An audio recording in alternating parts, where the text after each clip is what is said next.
পুলিচৰ কাম দুখিয়াৰ বিৰুদ্ধে লাঠি চলোৱা নহয় পুলিচৰ কাম হৈছে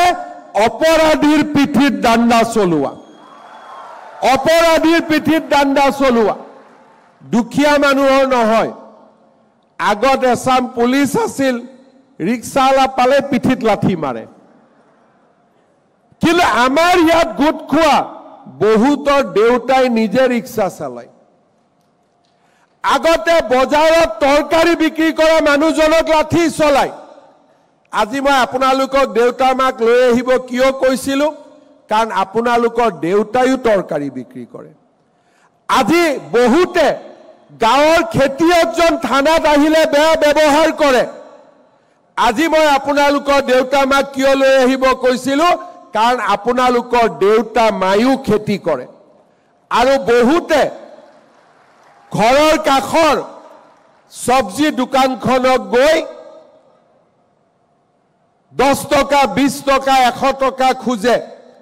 আৰু দেউতাই ঘৰত গৈ কেনেকে দুখ কৰে তাক আপোনালোকে নিজে বুজে আজি আপোনালোকৰ দেউতাজন ইয়াত সাক্ষী হৈ আছে আমি কাৰ ঔৰসত জন্মিছো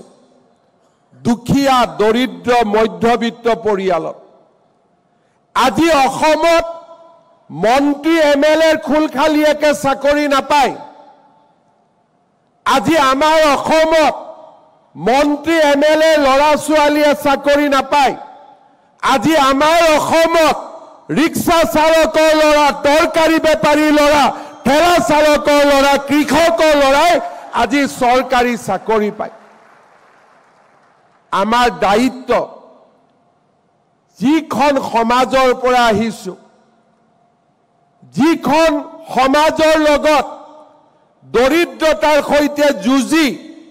3 বছৰ কষ্ট কৰি আমি আজি পুলিচ হ'ব পাৰিছো আমি যেন সদায় মনত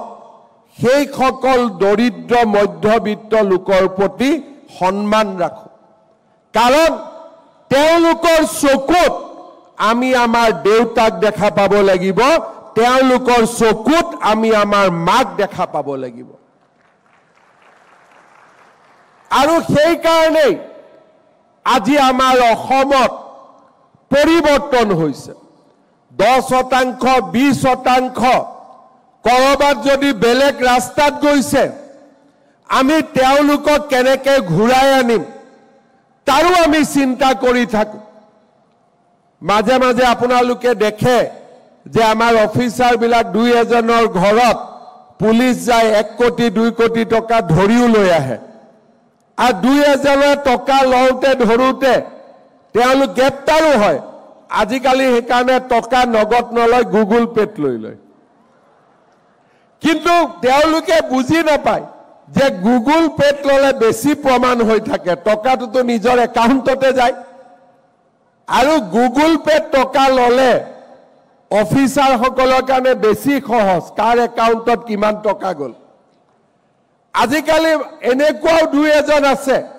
যোনে নিজৰ ড্ৰাইভাৰৰ একাউণ্টত টকা লয় নিজৰ লগত থকা এজন দুজনৰ একাউণ্টত টকা লয় কিন্তু আমি এটা কথা জানো যে যেনেকে যি নকৰক কিয় আমি সেই সকল ব্যক্তিৰ ঘৰত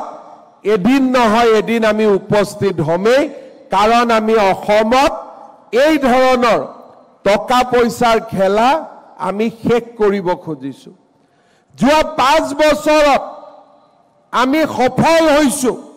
নহলে এই 1,35,000 দুখীয়া ঘৰৰ লৰা ছোৱালীয়ে কেতিয়াও চাকৰি নাপালেহেঁতেন আজি আমাৰ কাৰণে এটা আনন্দৰ দিন স্মৰণীয় দিন মই সকলোকে আকৌ